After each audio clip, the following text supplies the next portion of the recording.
গোপালগঞ্জ বাংলাদেশে বর্তমানে একটি আলোচিত, সমালোচিত, নিন্দিত এবং মানুষের কাছে আতঙ্কের জনপদ হিসেবে পরিচিত। হাট, মাঠ, ঘাট, সুউচ্চ ভবন থেকে খুপড়িঘর, চায়ের দোকান, রেস্তোরাঁ, দেশে বিদেশে নানা স্থানে এখন আলোচনার কেন্দ্রবিন্দুতে গোপালগঞ্জ।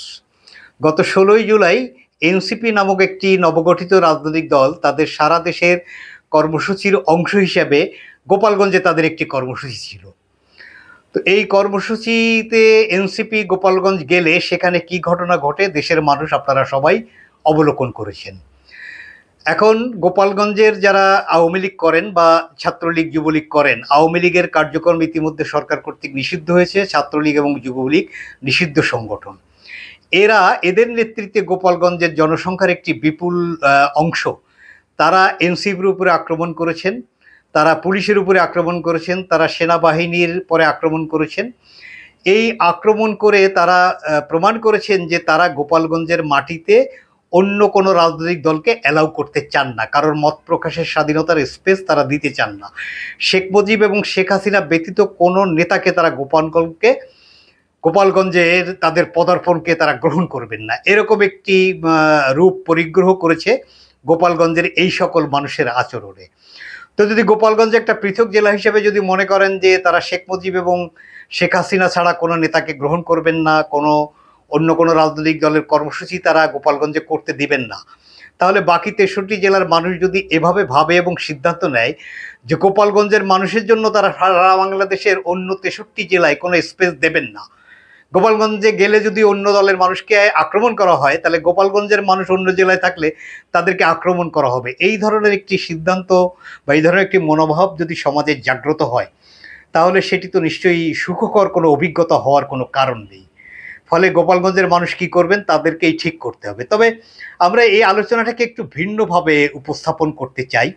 আমরা জানি যে বাংলাদেশে বিডিআর বিদ্রোহ 2009 সালের 25-26 ফেব্রুয়ারি যেটি সংগঠিত হওয়ার প্রেক্ষাপটে বিডিআরের নাম পরিবর্তন করা হলো, বিডিআরের পোশাক পরিবর্তন করা হলো। সিদ্ধান্তের পক্ষে যুক্তি হলো যে বিডিআর নামটি এখন ধিকৃত হয়ে গেছে, বিডিআরের পোশাক দেখলে মানুষের গায়ে জ্বালা ধরতে পারে, বিডিআর বা বিজিবির পরে মানুষ আক্রমণ করতে পারে, এই ধরনের একটি মনোভাব থেকেই নিশ্চয়ই এরকম সিদ্ধান্ত গ্রহণ করা হয়েছে।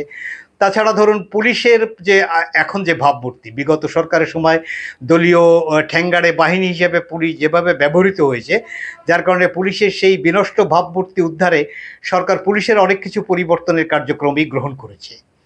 তাছাড়া ধরুন আর একটি প্রসঙ্গ এখানে আনা যায়, 71 সালের যুদ্ধ অপরাধের দায়ে জামাতে ইসলামীকে নিষিদ্ধ করতে হবে, এই দাবি সমাজে দীর্ঘদিন ধরে ছিল।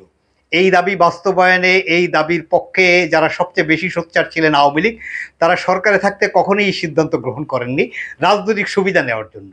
আবার তারা এই রাজনৈতিক ফায়দা লুটতে পতনের বা পালিয়ে যাওয়ার মাত্র কয়েকদিন আগে তারা জামাত ইসলামীকে এই মর্মে নিষিদ্ধ করলেন যে জামাত যুদ্ধ অপরাধের ব্যক্তিদের দ্বারা সংগঠিত রাজনৈতিক দল। যদি এমন সিদ্ধান্ত সমাজে যুক্তি পায় তাহলে গোপালগঞ্জের গত 16ই জুলাই গোপালগঞ্জের আওয়ামী লীগের নেতৃত্বে সেখানকার বিপুল সংখ্যক মানুষের আচরণের প্রেক্ষিতে তো এই প্রস্তাবনা সমাজে উঠতে পারে যে গোপালগঞ্জকে নিয়ে কি করা যায়। আপনাদের স্মরণ আছে 2013 সালের 29শে ডিসেম্বর বিএনপি ঘোষিত একটি রাজনৈতিক কর্মসূচিতে পুলিশ কর্তৃক অপদস্থ হয়ে, অপমান হয়ে, নিগৃহীত হয়ে বেগম খালেদা জিয়া তিনি রাগবশত একটা প্রতিক্রিয়া ব্যক্ত করেছিলেন এবং তিনি বলেছিলেন যে ভবিষ্যতে গোপালগঞ্জের নাম পাল্টে ফেলা হবে, গোপালগঞ্জ জেলার নামই বদলে যাবে, বুঝছেন? গোপালগঞ্জ আর থাকবে না। সেদিন হয়তো অনেকে ভুরু কুচকিয়েছিলেন যে কিভাবে বেগম জিয়া এটি বললেন।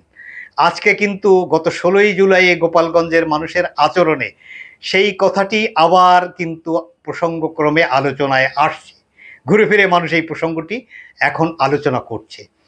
এটি এই কারণে সঙ্গত যে আপনি যদি বিডিআরের পরিবর্তন করেন, পুলিশের পরিবর্তন করেন, জামাত ইসলামীর রাজনীতি নিষিদ্ধ চান, তাহলে গোপালগঞ্জের এই মানুষ যারা এই অপকর্ম করলো এবং অন্য যারা সাধারণ নাগরিক হিসেবে দাবিদার তারা যখন এই বিষয়ে এখন পর্যন্ত কোনো প্রতিবাদের ভাষা ব্যবহার করেননি, তাহলে গোপালগঞ্জ সম্পর্কে বাংলাদেশের বাকি 63 জেলার মানুষের কিছু ভাবনা আছে, সেই ভাবনার কিছু অংশ আমি আপনাদের সঙ্গে তুলে ধরি।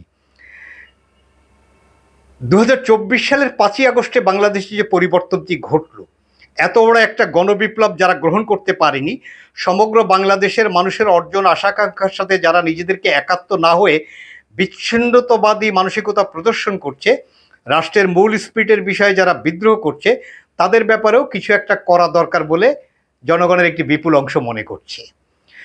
দেখুন, এই গোপালগঞ্জের এরা 5ই আগস্টের পরে সেনাবাহিনীর পরে আক্রমণ করেছে। সেনাবাহিনী দেশের ঐতিহ্য এবং গর্বের একটি গুরুত্বপূর্ণ অংশ। সাধারণত সকলেই তাদেরকে সমীহ এবং সম্মান করেন। গোপালগঞ্জে কিন্তু সেনাবাহিনী আক্রান্ত হয়েছে, পুলিশের গাড়ি ভাঙচুর করা হয়েছে, থানা আক্রমণ করা হয়েছে, ওসিকে মারধর করা হয়েছে। সেখানে স্বেচ্ছাসেবক কেন্দ্রীয় কমিটির সভাপতি জিলানি, তার পিতৃভূমি গোপালগঞ্জ, তিনি সেখানে যেতে গেলে তাকে বাধা দেওয়া হয়েছে, মারপিট করা হয়েছে। কয়েকশত মানুষকে আক্রান্ত করে ফরিদ নামের একজন স্বেচ্ছাসেবক দলের নেতাকে সেখানে হত্যা করা হয়েছে। এই যে ন্যারেটিভস, এই ন্যারেটিভ যদি গোপালগঞ্জের মানুষ শো করে, এবং সেক্ষেত্রে যদি গোপালগঞ্জের অন্য যারা অধিবাসী, যারা আওয়ামী লীগ সমর্থন করেন না বা নিজেদেরকে সাধারণ নাগরিক দাবি করেন, তারা যদি কোনো প্রতিবাদ না করেন, তাদের মধ্যে যদি অন্য কোনো ভাষা আমরা না দেখি, তাহলে সামগ্রিকভাবেই আমরা অনেকগুলি কথা এখানে প্রস্তাব আকারে আনতে পারি। যেমন গোপালগঞ্জ, আমরা জানি যে গোপালগঞ্জের 5টি থানা, গোপালগঞ্জ জেলা বিলুপ্ত করে ওই জেলার বিদ্যমান 5টি থানা পুনর্গঠন করে পার্শ্ববর্তী সীমান্ত জেলা বাগেরহাট, বরিশাল, ফরিদপুর, মাদারীপুর এবং নড়াইলের সাথে যুক্ত করে দেওয়া হোক। আমরা জানি গোপালগঞ্জ সদর, টুঙ্গিপাড়া, মুকসুদপুর, কাশিয়ানী এবং কোটালীপাড়া, এই 5টি থানা নিয়ে গোপালগঞ্জের জেলা, আর পাশেও সীমান্তে 5টি জেলা আছে। ফলে এই যে প্রস্তাবনা, এটি সহজেই বাস্তবায়ন করা সম্ভব। এছাড়া গোপালগঞ্জে পরিত্যক্ত সম্পত্তি বা খাস জমি আছে প্রচুর পরিমাণে। বাংলাদেশের বিভিন্ন জেলায় যে হতদরিদ্র মানুষ, ভূমিহীন মানুষ, নদী ভাঙন কবলিত মানুষ, তাদেরকে নিয়ে এই খাস জমি এবং পরিত্যক্ত জমিতে যদি সেটেল করা যায়, এই সেটেলারদের আচরণে যদি গোপালগঞ্জের মানুষের হিংসাত্মক এবং প্রতিশোধ পরায়ণ মানসিকতার যদি কিছু পরিবর্তন ঘটে, এই সম্ভাবনার জায়গা থেকে বিপুল সংখ্যক মানুষকে এই খাস জমি বা পরিত্যক্ত জমিতে পুনর্বাসন করা যেতে পারে। এছাড়া ধরেন, বিগত 15-16 বছরে গোপালগঞ্জের নাম শুনলেই তো একটা আতঙ্ক বা একটা সুবিধা। তো 15-16 বছরে সরকারি চাকরিতে বিপুল সংখ্যক মানুষ অন্যায্যভাবে সুবিধা নিয়ে তারা এই সরকারি চাকরি পেয়েছেন। ফলে আগামী 15-16 বছর ভারসাম্য আনয়নের জন্য গোপালগঞ্জের নাগরিকদেরকে সরকারি চাকরিতে আবেদনের অযোগ্য ঘোষণা করা যেতে পারে। পুলিশে দেদারসে নিয়োগ দেওয়া হয়েছে গোপালগঞ্জের মানুষকে। এমন একটা রসিকতা ছিল যে গোপালগঞ্জে ধান কাটা লোক পাওয়া যাচ্ছে না, গোপালগঞ্জে দিনমজুর পাওয়া যাচ্ছে না, লুঙ্গি কাঁসা দিয়ে বা কোনো রকম একটু দাঁড়াতে পারলেই গোপালগঞ্জের মানুষকে পুলিশে কনস্টেবল বা নিম্ন পদে নিয়োগ দেওয়া হয়েছে। এই যদি হয়, তাহলে গোপালগঞ্জের লোকজনকে আগামী আরও কয়েক বছর, 15-16 বছর অন্তত পুলিশে নিয়োগের অযোগ্য ঘোষণা করতে হবে। এভাবে সমাজে একটি ভারসাম্য এনে গোপালগঞ্জকে যদি জেলা হিসেবে রাখতে হয়, তাহলে একটা ভারসাম্য আনা যায়। আর তা নাহলে গোপালগঞ্জকে আমি যেভাবে প্রস্তাব করেছি, মানুষ যেভাবে ভাবছে, সেভাবে 5টি জেলার মধ্যে 5টি থানাকে ঢুকিয়ে দিয়ে আপাতত এই সংকট উত্তরণ করা যায়। গোপালগঞ্জে 2-1জন আত্মীয় স্বজন আমার আছে, বেশ কিছু বন্ধু বান্ধব আছে। তার মধ্যে একজন অত্যন্ত ঘনিষ্ঠ বন্ধু, যিনি খুলনার দৌলতপুরে বাস করেন। তার পিতা সকলের কাছে পরিচিত ছিলেন আওয়ামী লীগ এবং শেখ মুজিবের একজন গুরুতর সমালোচক হিসাবে। আছে এরকম মানুষ। তো তারা অনেকেই আমার কথায় কষ্ট পেতে পারেন। এই খুলনা শহরে, আমি যে শহরে বাস করি, সেখানে গোপালগঞ্জের প্রচুর মানুষ বাস করেন, কিন্তু তাদের এই কষ্টকে আমি আমলে নিতে চাই না। এ কারণে যে এতগুলো অপকর্ম প্রায় 11 মাস ধরে নানা সময় ঘটছে, এই মানুষগুলোকে সংগঠিত বা ব্যক্তিগতভাবে কোনো ধরনের প্রতিক্রিয়া ব্যক্ত করতে দেখলাম না যে গোপালগঞ্জের মানুষের 5ই আগস্টের স্পিরিট ধারণ করা উচিত। দেশের 63 জেলার মানুষের মতো একই ধরনের চিন্তা চেতনা এবং অন্য আদর্শগতভাবে তারা আওয়ামী লীগ করবেন, যদি করতেই যান, কারো কোনো আপত্তি থাকার কথা না, কিন্তু আচরণগত দিক তো তাদের পরিশুদ্ধ হতে হবে। তারা নিজ জেলায় অন্য কাউকে অ্যালাউ করবেন না, তাহলে তাদেরকে কেন অন্য জেলায় অ্যালাউ করা হবে? এরকম মানে পরস্পর প্রতিক্রিয়ার একটা জায়গা কেন তৈরি করছেন? আমি ওই সকল বন্ধুদের জন্য ছোট্ট করে একটু বলতে চাই, যারা গোপালগঞ্জের ইতিহাসটা সকলে জানেন কিনা আমি জানি না, তাদের উদ্দেশ্যে বলতে চাই, গোপালগঞ্জ কিন্তু স্বয়ংক্রিয়ভাবে কোনো মহকুমা বা জেলা হিসাবে বাংলাদেশের ইতিহাসে অনেক পুরনো বিষয় যে ছিল না। 1872 সালের আগে গোপালগঞ্জ নামে কোনো জিনিসই ছিল না। 1872 সালে মাদারীপুর মহকুমায় গোপালগঞ্জ নামে একটি থানা গঠিত হয়। মাদারীপুর মহকুমায়, আমরা জানি দেশে আগে 64 মহকুমা ছিল, 19টি জেলা ছিল।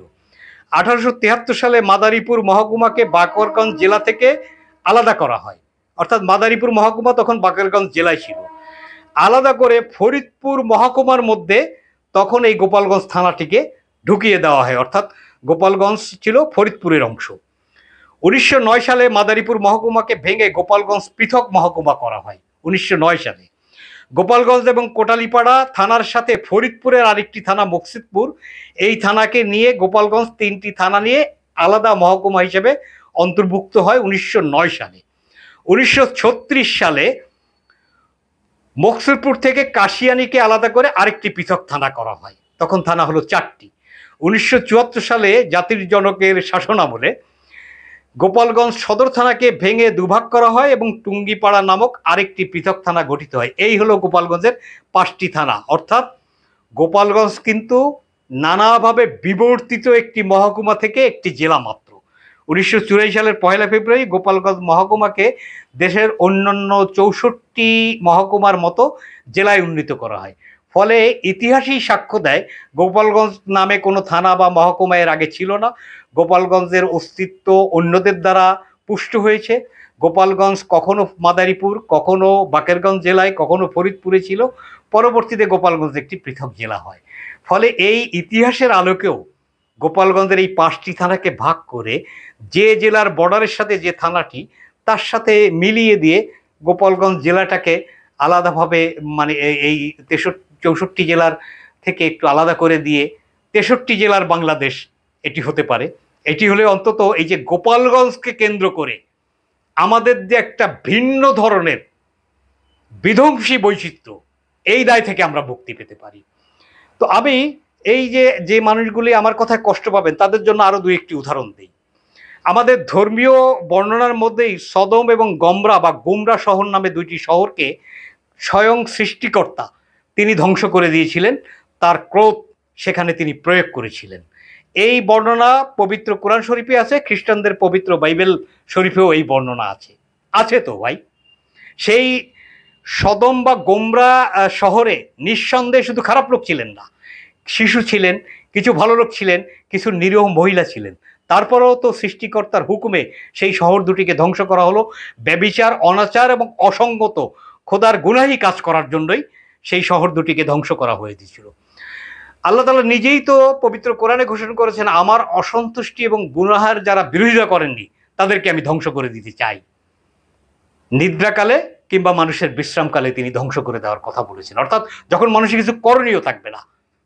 এটা তো একটা খোদাই ফয়সালা। হযরত আলী রাদিয়াল্লাহু তাআলা আনহু তিনি আমাদের জন্য নানা সময়ে নানা যুগোপযোগী কথা বলেছেন। তার একটি কথা আছে, 2 প্রকার মানুষ আছে যারা সমাজকে ধ্বংস করে দেয়। 1 নম্বর হলো গুনাহগার, 2 নম্বর হলো বিদ্বান, নেককার, সচেতন শ্রেণী যারা অন্যায়কালে চুপ থাকে।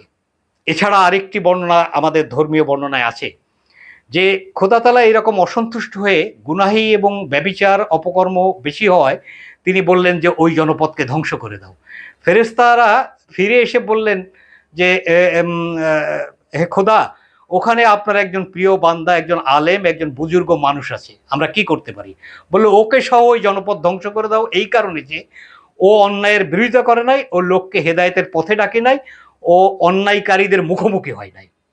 ফলে এই যে ধর্মীয় বর্ণনা আছে, এই জায়গা থেকেও যদি গোপালগঞ্জের মানুষ যারা নিজেদেরকে সৎ, শিক্ষিত, সজ্জন, কালচার্ড মানুষ হিসেবে দাবি করেন, তাদের কি করণীয় আছে সেটি করুন। গোপালগঞ্জকে যদি বাংলাদেশের সকল জেলার সাথে সমন্বিত করে একটি স্বাভাবিক জনপদ হিসাবে সৃষ্টি করতে না পারেন, গোপালগঞ্জ দিয়ে মানুষের মধ্যে এই যে প্রতিক্রিয়া আমি বললাম, এই প্রতিক্রিয়া ক্রমশ বিস্তারিত হবে। ধন্যবাদ।